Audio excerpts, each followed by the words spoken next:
Hello everyone. As you may know, picking a main role in League is one of the most important decisions a player can make.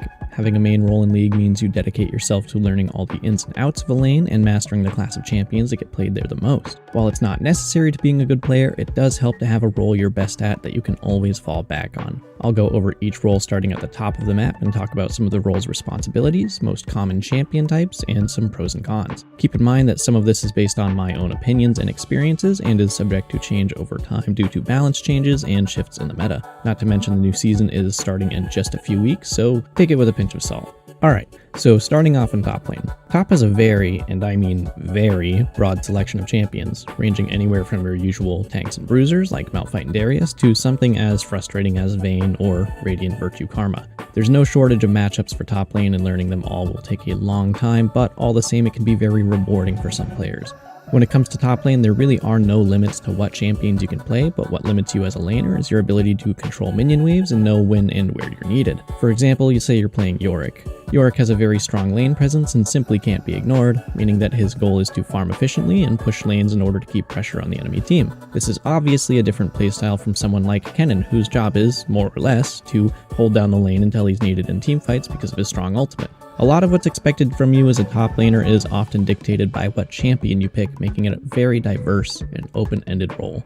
Let's go over the pros and cons, and you'll notice that most of the pros and cons for each role go hand in hand with each other or seem like a double-edged sword, meaning that something seen as an upside for most players can also seem like a downside to others, so keep that in mind going forward. 1. Top has a wide selection of champions to pick from, if not the entire cast. You can basically play whoever you want and build whatever you want. 2. There's no shortage of matchups to learn and improve your mechanical skills and game sense. 3. Top lane is an island, so to speak, meaning that you get solo experience and are typically a higher level than the rest of your team. To add to this, you usually don't get ganked quite as much as the other lanes since there's only one objective on the top of the map. Obviously this is going to change with the addition of Void Grubs next season, but we will talk about that another time. Now for the cons, and you'll see what I mean about the double-edged sword. 1.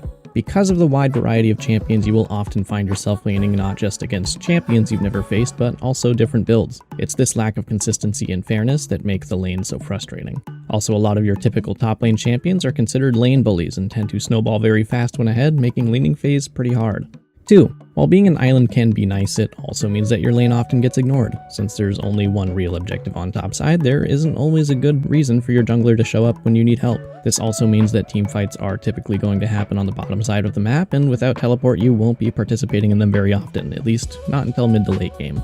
3.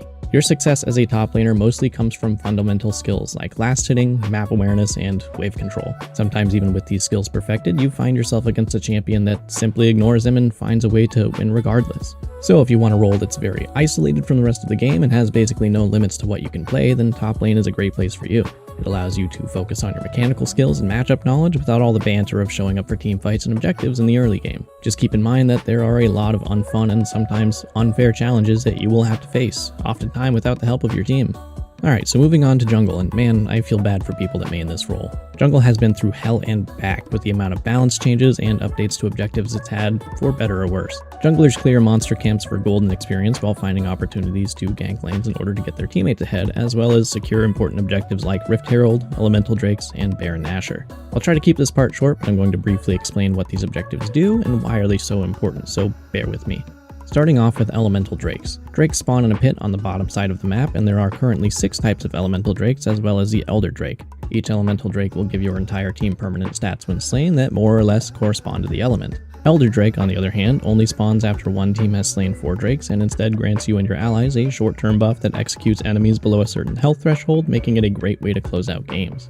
Moving to the top side of the map, we have the Rift Herald, or Shelly. Rift Herald spawns in the Baron Pit at 10 minutes and despawns at 20. She respawns twice and drops the Eye of the Herald, which can be picked up by you or a teammate. Whoever holds the eye gets an empowered recall until they consume it, which will then spawn Shelly, who will run down the nearest lane and deal massive damage to any structures on the way. This is a great way to either get your laner back into the game or push them even further ahead. Lastly, we have Baron Nashor. Baron spawns at 20 minutes and will respawn every 7 minutes after being killed. Taking down Baron is a team effort due to its high amounts of health and damage, but will reward the team with a short-term buff that grants attack damage, ability power, and an empowered recall while also buffing nearby minions. Empowered minions are incredibly hard to kill, which basically means your team becomes an unstoppable pushing machine. Alright, now that that's out of the way, let's go over the pros and cons. 1. Jungling in concept is relatively easy. You clear camps, gank, and get objectives without the worries of last-hitting wave management or trading with your laner. 2. There's a good selection of champions that can be played in the jungle that can suit your playstyle, making it a great role for flex picking to better help your team comp even if you don't have a lot of mechanical skill. 3. You have an insane impact on the turnout of your games and have a lot of opportunity to dominate a match, whether it's through ganks, getting fed, or just securing objectives. Now for the cons. 1. Everything is your fault and your team hates you. That's putting it lightly. If anything goes wrong, whether it's your mid laner dying to a gank or you miss a smite one time, your team will not hesitate to flame you. 2. A lot of your golden experience in the current meta comes from killing camps, meaning that even if you're fed and you have a bunch of kills, you can still easily fall behind in levels if you don't manage your clear properly. Ganking too often or getting counter jungled can send you on a downhill spiral. 3. The outcome of a lot of games very heavily depends on the jungler. Securing objectives is statistically one of the most important parts of a game. About 62% of won games are ones where the winning team secured the first Drake. While it may be a pretty simple and laid-back role, the importance of objectives is paramount. Jungle definitely takes a specific kind of person, and hopefully that person has their chat turned off for their own sake. It doesn't take a lot of mechanical skill or mastery of specific champions to do well, and with enough practice and game sense, you can easily influence the outcome of your games, even if you don't get credit for it. Alright, it's time to talk about the star child of the Rift and the most popular lane by far, mid lane. Mid is quite literally the center of the game, boasting a selection of high skill cap champions, typically being assassins, mages, or something in between. Mid is the place to show off your mechanical skills in a high stakes 1v1. Being in the center of the map means that you have the shortest route to everything, whether it's objectives, teamfights, or ganking side lanes. Mid lane champions are usually high damage snowballers that win games by getting fed, one-shotting carries, and having a lot of map presence. A lot of this impact is affected by your ability to communicate to your team when the enemy laner is roaming and counter roaming when needed. When fights break out, mid and jungle are usually the first ones to respond, making them incredibly important to the outcome of a match. With that said, let's get right into the pros and cons. 1.